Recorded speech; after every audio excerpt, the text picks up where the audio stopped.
السلام علیکم السلام علیکم ورحمۃ اللہ۔ وعلیکم مفتی السلام۔ شفیق صاحب، مفتی شفیق الرحمن صاحب ہیں حضرت جی بٹکوٹ والے؟ جی جی جی جی، حضور آپ خیریت سے ہیں؟ شکر الحمد للہ، دعائیں۔ حضرت پچھلے ہفتے سے سوچ رہا تھا، کہیں بار کوشش بھی کی تو رابطہ نہ ہو سکا۔ اور حضرت اگر اس وقت موقع آپ فرمائی فراہم کے گزارشات سے آپ کی خدمت میں عرض کروں۔ جی بتائیے۔ جی حضرت، ایک یہ میں عرض کر رہا تھا حضرت، تھوڑا موجودہ حالات کچھ ایسے ہیں دعوت تبلیغ کی نسبت سے کہ اب اللہ کا شکر احسان ہے، کچھ مدت سے ہم چل رہے ہیں۔ تو دعوت تبلیغ میں جو 2016 سے جو چند حضرات ہمارے وہاں نظام الدین سے وہاں سے الگ ہو گئے اور ایک شورا انہوں نے بنائی، تب سے لے کر حضرت وہ جو ہے اب دو جماعتوں میں منقسم ہو گئی ہے۔ جو دعوت تبلیغ کی نسبت سے کام چل رہا تھا پورے عالم میں، اب شورا حضرات جو ہیں ہمارے اس وقت دارالعلوم دیوبند سے جو فتویٰ نکلا، تو حضرت حالانکہ یہ جو مولانا ابوالقاسم صاحب کا بھی اس میں بیان آیا، اور حضرت ہمارے ارشد مدنی صاحب نے کہا ہمیں دونوں کے اختلاف سے اختلاف ہے، ہمیں دونوں طرف سے تعلقات ہیں، لیکن کشمیر کا معاملہ کچھ اور ہے۔ یہاں جیسے حضرت فرمایا، جو ضرب علی خان صاحب نے ایک بھیانک شکل اختیار کر لی، تو یہاں کے جو شعراء حضرات سے وابستہ علماء کرام بھی ہیں ہمارے، اور باقی جو ساتھی حضرات ہیں، تو ایک بھیانک شکل اس لیے پیدا ہو گئی کہ انہوں نے کہا کہ یہ فتویٰ ہے، گمراہی ہے، باقی سارے حالات ہیں۔ تو 2016 سے پھر یہ عجیب معاملہ ہوا حضرت کہ یہ جو ہے پوسٹر لگانا، پھر گمراہی کے فتوے دے دینا، کتابیں چھاپنا، یہ ان کی طرف سے رہا ہے۔ اور نظام الدین والے ساتھیوں کی طرف سے تو پھر ہم نہیں کہیں گے کہ ہم دودھ کے دھلے ہوئے ہیں، یہاں سے بھی کچھ کمیاں کوتاہیاں ہوں گی۔ البتہ ایک حضرت یہ 2016 سے کچھ حالات آئے، تو حضرت یہ اس فتویٰ کے بارے میں آج کو وضاحت فرمائیں کہ آپ کی نگاہ میں یہ سب ہے حضرت، یہ جو فتویٰ دارالعلوم دیوبند نے دیا ہے اس میں کچھ آپ وضاحت فرمائیں حضرت، یہ کیا ہے معاملہ ہے؟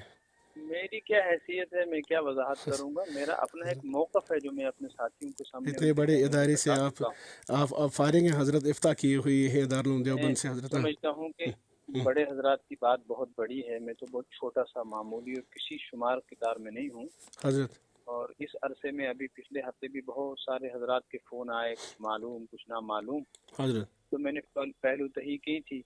حضرت تو آپ سے تعلق ہے تو اس لیے بتا رہا ہوں، اصل میں نے پہلے بھی عرض کیا ہے، حضرت دارالعلوم دیوبند کی ایک شان اور ایک حیثیت ہے علمی اعتبار سے پورے بے عالم میں، بے شک بے وہ شک ہمارا مرکز علم ہے۔ بے شک دارالعلوم دیوبند کے جو بڑے حضرات ہیں، حضرت پوری دنیا میں جتنے بھی علماء ہیں وہ کسی نہ کسی درجے میں انہی سے فیض یافتہ ہیں، بے شک عرب ہو یا عجم ہو۔ بے شک حضرت بے شک ہماری وادی کشمیر میں ریاست بھر میں جو علماء ہیں، ہماری نسبتیں چاہے ہم کہیں سے بھی پڑھے ہوں دارالعلوم دیوبند سے ہیں، بے شک تو وہاں کے اساتین علم جو صاحب نسبت حضرات ہیں دارالعلوم دیوبند کے، ان کو یہ پورا حق بنتا ہے کہ پوری دنیا میں چھوٹا یا بڑا آدمی کوئی بھی اگر غلطی کرتا ہے تو اس کی نشاندہی کریں، علمی کوتاہیوں پر گرفت کریں، بے شک یہ ان کو حق بنتا ہے۔ بے شک حضرت بے شک مولانا سعد صاحب کے بیانات میں جو قابل اعتراضات باتیں ہیں، ان پر دارالعلوم دیوبند نے جو گرفت کی ہے وہ بالکل بجا ہے، اس میں کوئی دو رائے نہیں ہے۔ بالکل حضرت لیکن جو تحریریں وہاں سے نکلی ہیں، ان تحریروں کو ایک تو نام دیا گیا ہے گمراہی کا، حضرت حضرت اور وہ گمراہی بھی بصورت فتویٰ ہے، یعنی ان تحریروں سے مولانا سعد صاحب کے گمراہ ہونے کا فتویٰ ثابت بالکل کیا جا رہا ہے۔ بالکل بالکل حضرت بہت سارے حضرات یہ موقف رکھتے ہیں، بہت سارے حضرات جو ہیں وہ ان کا خیال یہ ہے کہ دارالعلوم دیوبند نے جو تحریر شائع کی ہے وہ فتویٰ نہیں ہے۔ یہ بالکل اپنی حضرت جگہ دلیلیں موجود ہیں ان کے پاس۔ بالکل حضرت بالکل دوسری بات یہ ہے کہ وہ گمراہی کا کوئی فتویٰ نہیں ہے، بلکہ ان کی علمی کوتاہیوں کی نشاندہی کی گئی بالکل ہے، حضرت بالکل جو بالکل بجا ہے۔ ہاں، آگے چل کر اگر یہی چیزیں عوام میں رائج ہو گئیں تو یہ بھی ساتھ میں کہا گیا ہے کہ امکانات ہیں کہیں خدا نخواستہ گمراہی کی صورت بالکل اختیار حضرت نہ کر لے۔ بالکل حق ہے علماء کا حضرت بالکل۔ جی، مگر وہاں سے بھی حق بات یہ ہے کہ گمراہی کا کوئی فتویٰ نہیں ہے، لیکن حضرت آپ کی الفاظ کی تعبیر کا فرق ہے۔ حضرت دارالعلوم دیوبند کے بارے میں یہ بات یاد رکھنا چاہیے کہ دارالعلوم دیوبند سے جو فتویٰ نکلتا ہے، حضرت مسلک علماء دیوبند سے وابستہ کوئی بھی شخص دارالعلوم کے فتوے کا انکار نہیں کر سکتا۔ حضرت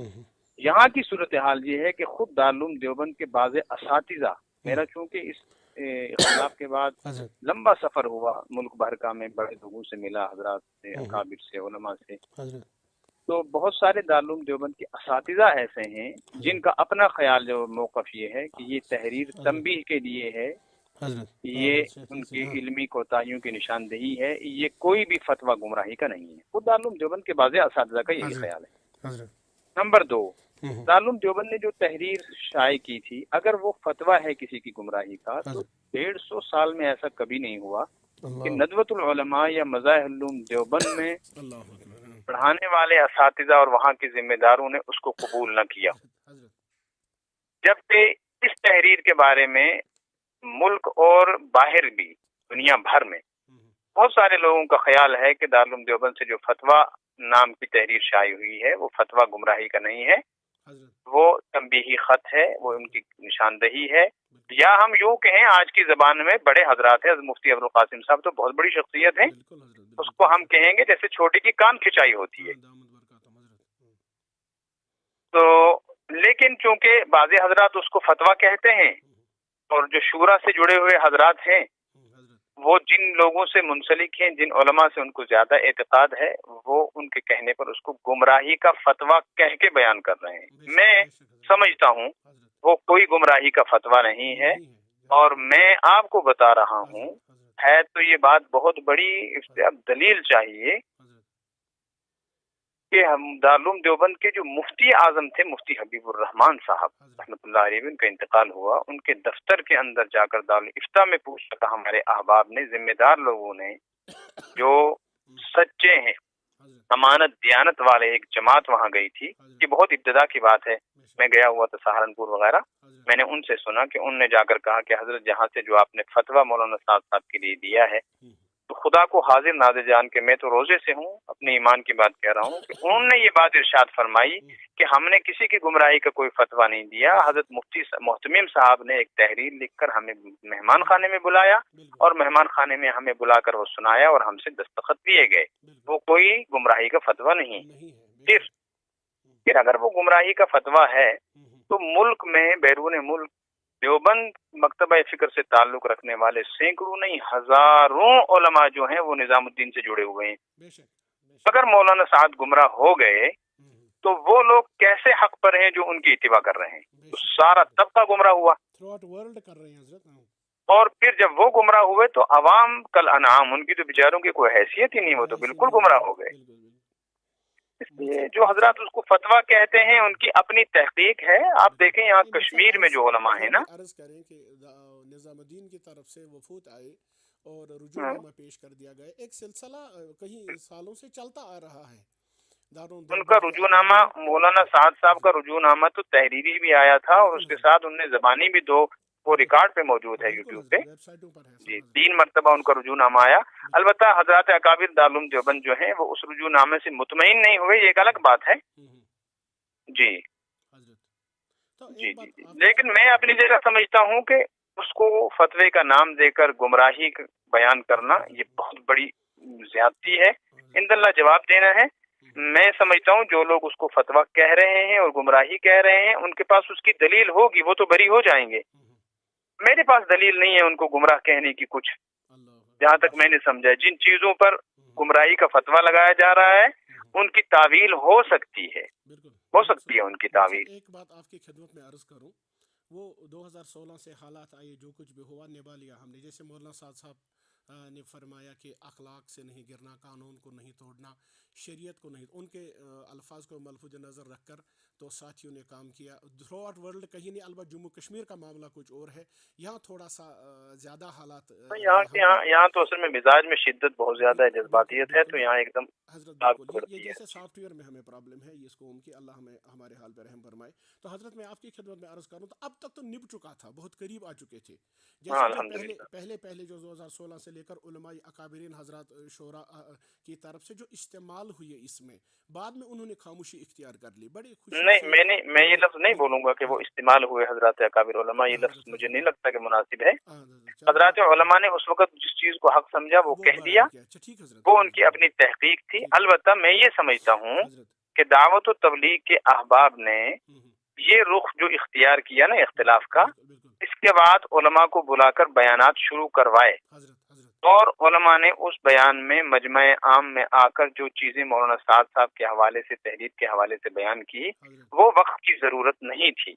اگر اس وقت اتحاد کی بات ہوتی، اگر اس وقت صرف یہ کہہ دیا جاتا کہ یہاں کی صورتحال بہت نازک ہے، باہری اختلاف چل رہا ہے، یہاں دونوں جڑ کر کام کریں،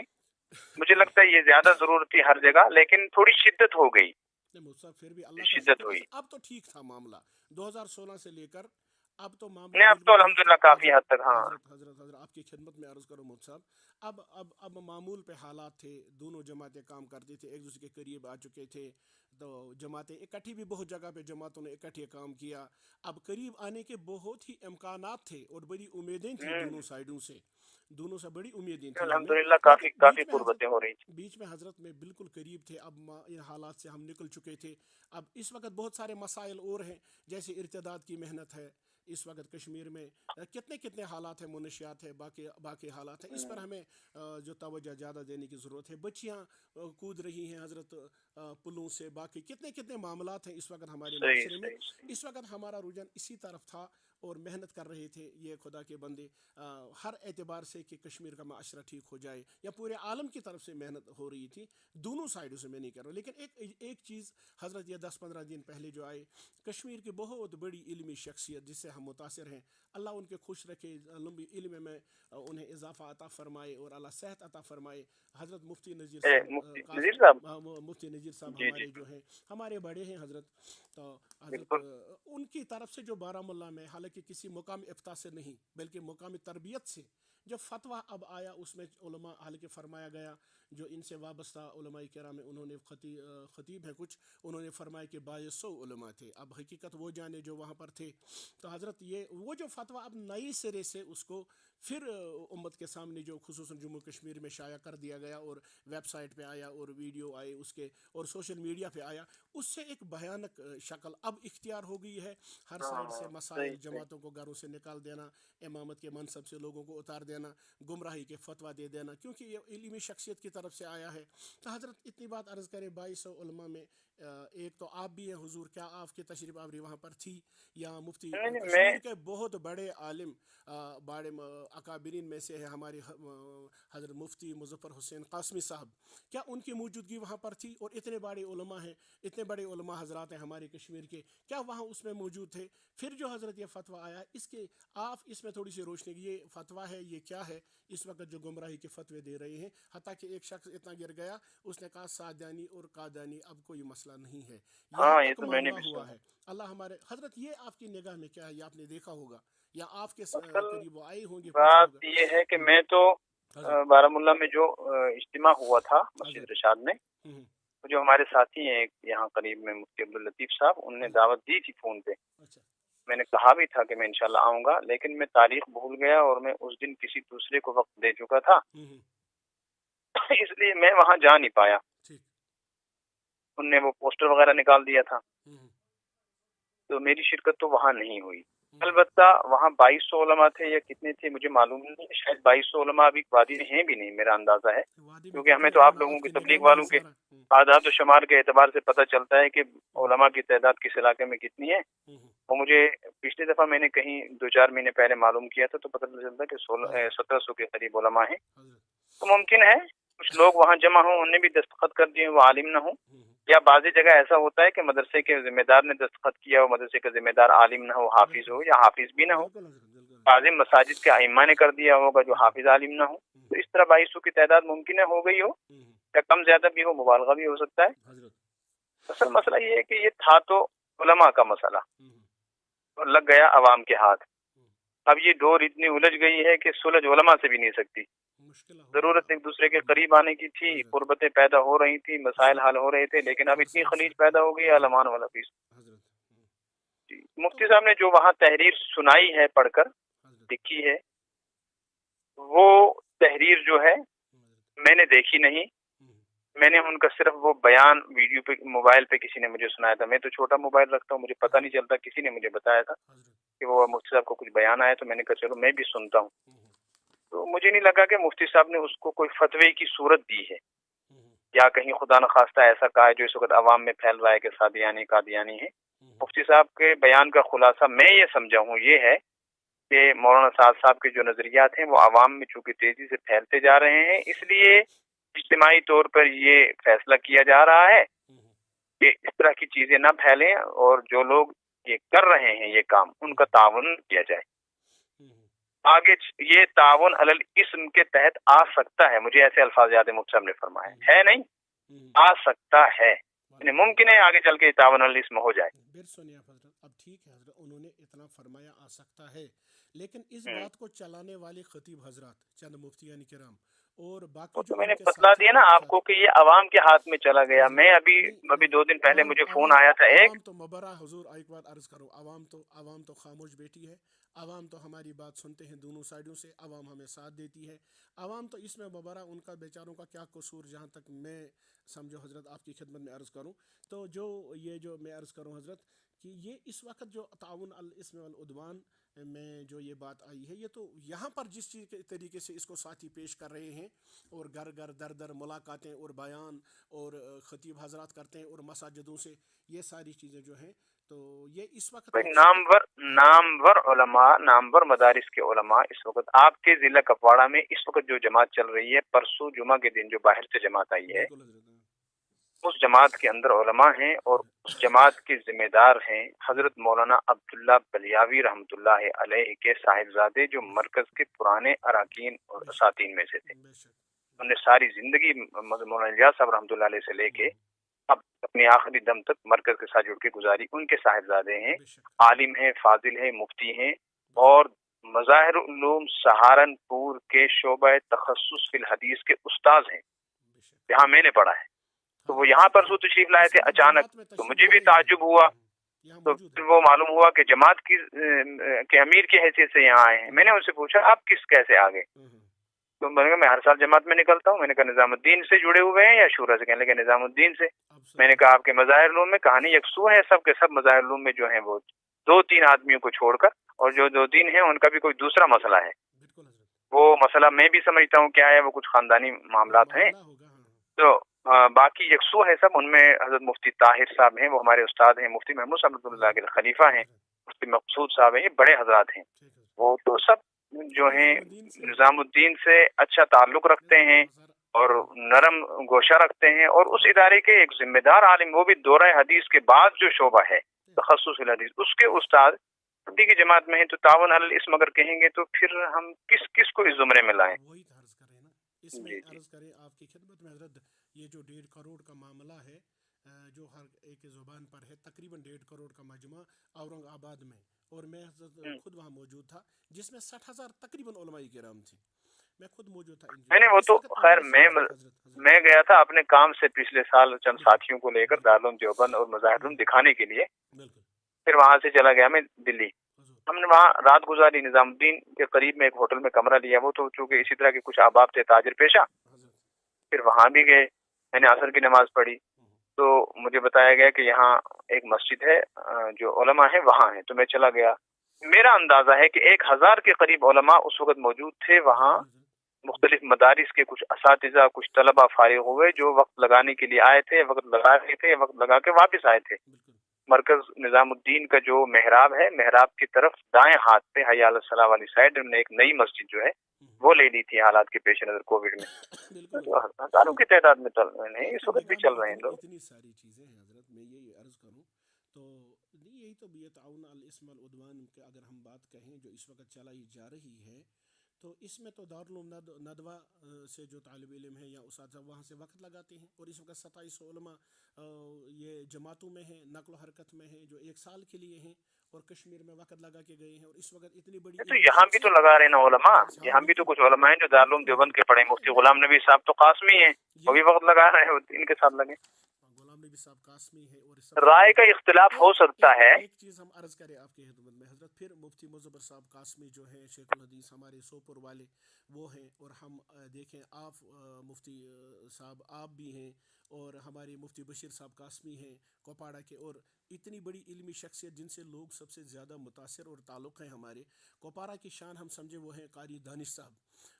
وہ کس زمرے میں آتے ہیں؟ انہوں نے ہمیں ہمیشہ دونوں سائڈوں سے نگہبانی کی اور حضرت نگرانی کی، اور ہمیشہ دونوں سائڈوں سے نصیحت کی۔ اصل بات یہ ہے، حق یہ ہے کہ ہم لوگوں کا موقف یہی رہا ہے جو مفتی مظفر صاحب کا ہے، رہا ہے بالکل،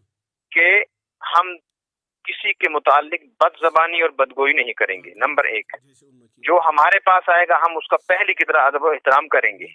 جس کسی کی بھی علمی غلطی ہوگی اس کو ہم بتائیں گے۔ میں آپ کو اپنی بات بتاتا ہوں کہ میں ساتھیوں کے پاس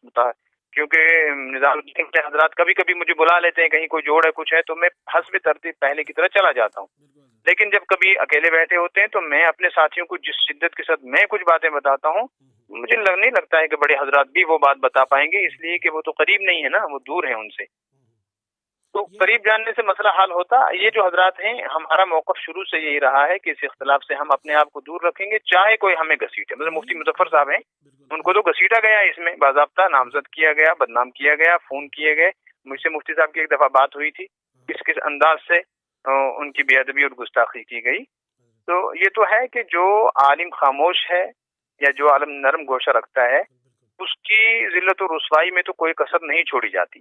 اسی طرح جو حضرات شورا کی طرف سے نامزد بڑھ چڑھ کے حصہ لیتے ہیں، نظام الدین والے بھی کچھ کسر نہیں چھوڑتے، وہ بھی ان لوگوں کے متعلق بدگوئی کرتے ہیں۔ البتہ پلیٹ فارم کہاں سے ان کو پرووائڈ ہوتا ہے حضرت، اس بات کا میں جواب چاہتا ہوں حضرت کی زبان مبارک سے، کہ یہ پلیٹ فارم جو پرووائڈ کر رہے ہیں لوگوں کو، اس میں اپنے پرائی کوئی دونوں کے دشمن ہو سکتے ہیں، دونوں سائڈوں سے وہ بھی اس میں کام کر رہے ہیں، تو اس کا پلیٹ فارم کس نے پرووائڈ کیا حضرت، یہ فرمائی کون کر رہا ہے؟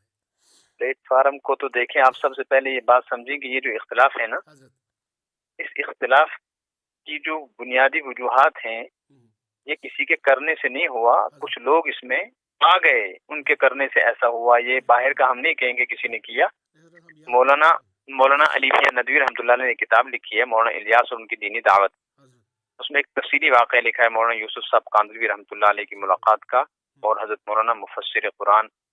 مولانا احمد علی لاہوری رحمۃ اللہ علیہ کے واقعات کا۔ وہ مجھے پورا نہیں بتلانا، اس میں یہ ہے کہ مولانا احمد علی لاہوری چونکہ بہت بڑے صاحب نسبت، صاحب کشف و کرامت، صاحب علم و عرفان شخصیت گزرے ہیں، اور ان کو علماء دیوبند کا تاج سمجھا جاتا ہے، تو انہوں نے یہ بات ارشاد فرمائی تھی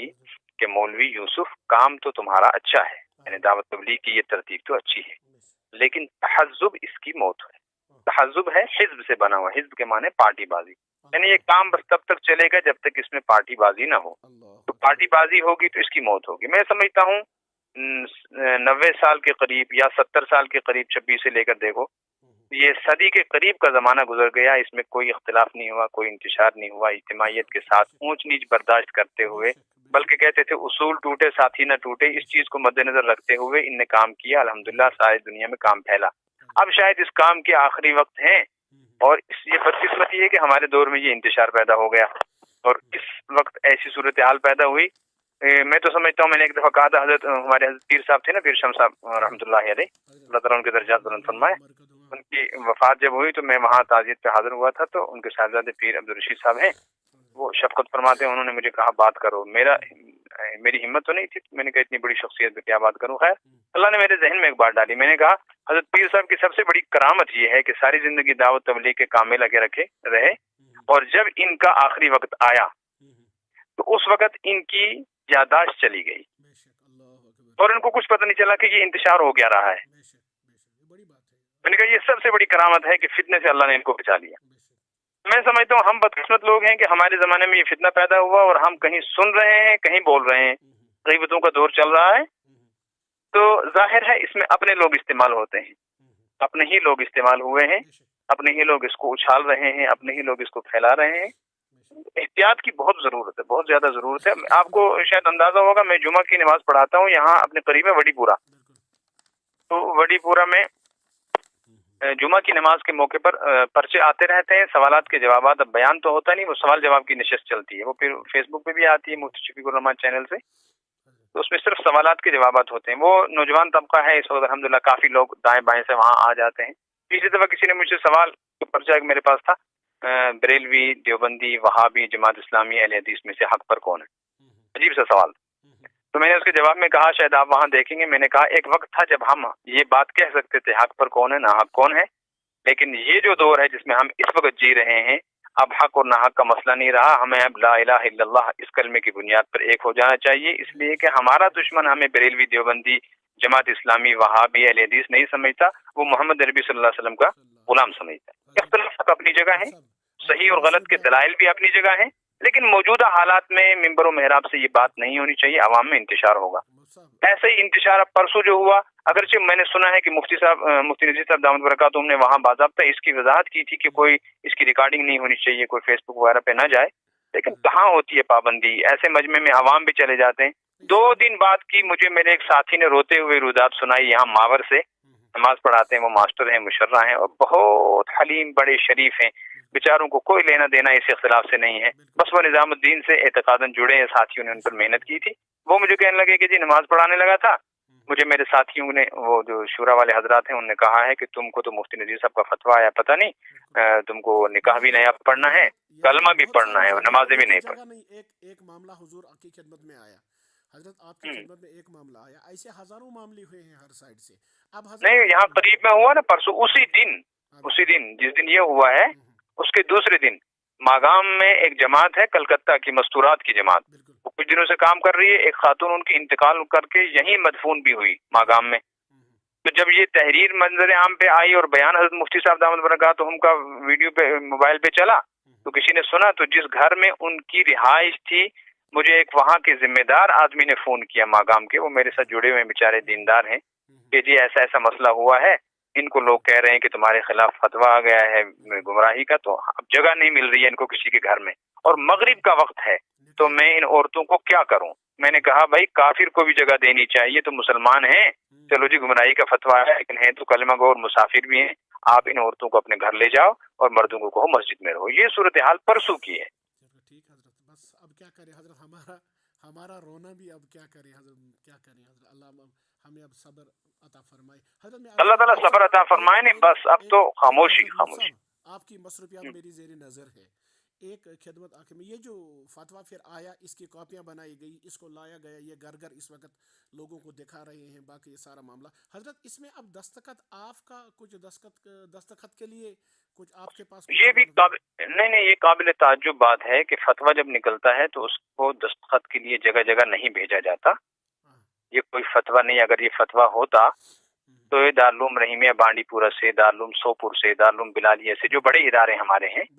ان سے بھی ایسے نکل جاتا ہے جیسے دارالعلوم سے نکلا ہے، تو دارالعلوم نے تو کسی سے تحریر پر دستخط نہیں لیے، باہر سے اپنا موقف بیان کیا، اس کے بعد بار بار وضاحت بھی کی دارالعلوم دیوبند نے کہ نہیں جی ہمارا ان سے کوئی اختلاف نہیں ہے، ان کا آپسی اختلاف ہے، مولانا سعد صاحب کی جو ہماری علمی گرفت تھی وہ ہم نے کی ہے بس۔ تو یہ جو میں ابھی کفارہ میں تھا، پچھلے اجتماع میں، وہاں بچوں کے مدرسے میں محمد میں اجتماع تھا، وہاں کھانا کھانے کے لیے ہم گئے ایک جگہ، تو بہت سارے علماء اور مدرسے کے ذمہ دار اور ائمہ حضرات جمع تھے، تو میں بھی چلا گیا، مجھے بھی مدرسے والوں نے کہا کھانا کھانے جاؤ۔ وہاں تشریف لائے تھے حضرت مولانا غلام محمد صاحب بارہ ملا سے، تو انہوں نے وہاں مجمع عام میں، جو علماء کا مجمع تھا اندر کمرے میں، وہاں یہ بات کہی کہ یہ تحریر آئی ہے، بارہ ملا میں پڑھی گئی تھی، تو اس پر جس کو بشاشت ہو وہ اس کے اوپر دستخط کر دے۔ تو میں وہی کہتا تھا مولانا کے ساتھ، تو میں خاموش تھا، میں نے سوچا بشاشت والے کریں گے اس کے اوپر دستخط، تو ابھی وہ فائل نکال کے سامنے رکھی ہی تھی مولانا غلام محمد صاحب نے، تو ایک صاحب بولے کہ جی آپ بتائیں اس کے اوپر مفتی مظفر صاحب کا دستخط ہوا ہے؟ تو لمبی چوڑی بات ہوئی، تو سامنے بات یہ آئی کہ مفتی مظفر صاحب کے پاس تشریف لے گئے تھے یہ حضرات، لیکن ابھی انہوں نے دستخط نہیں کیا، انہوں نے کہا اس کو یہاں رکھ دو، میں اس کو دیکھوں گا۔ وہ چونکہ ابھی حادثے میں بھی ہوئے تھے نا، وہاں مکہ مکرمہ میں جو حادثہ ہوا تھا، زخمی ہوئے تھے، بیمار بھی ہیں، تو دوسرے صاحب اٹھے، ہمارے ہی ایک مدرسے کے ذمہ دار نے یہ بات پوچھی، مفتی صاحب ہیں وہ، دوسرے ایک مفتی صاحب ہیں وہ دروازے کے پاس بیٹھے تھے، وہ کہنے لگے نہیں جب مفتی نذیر صاحب نے اس کے اوپر دستخط کر دیا تو اب کیا سوچنا ہے، اس پہ دستخط کرو۔ اس پہ ان دونوں کی تیز کلامی ہونے لگی، تلخ کلامی۔ مجھے اپنی جگہ لگا کہ یہاں تو انتشار پیدا ہو گیا، اور بدقسمتی اگر ایسی صورتحال پیدا ہوئی تو جس سے تبلیغ کے 2 ٹکڑے ہوئے، اب یہ تحریر علماء کے 2 ٹکڑے کرے گی، اور یہاں 2 گروپ بن جائیں گے، اور اللہ بچائے اگر یہ صورتحال ہوئی تو بہت زیادہ بھیانک ہوگی۔ نہیں حضرت، ایک بات میں عرض کروں، یہ جو فتویٰ جو نکلا ہے، کیا یہ امپلیمنٹ اب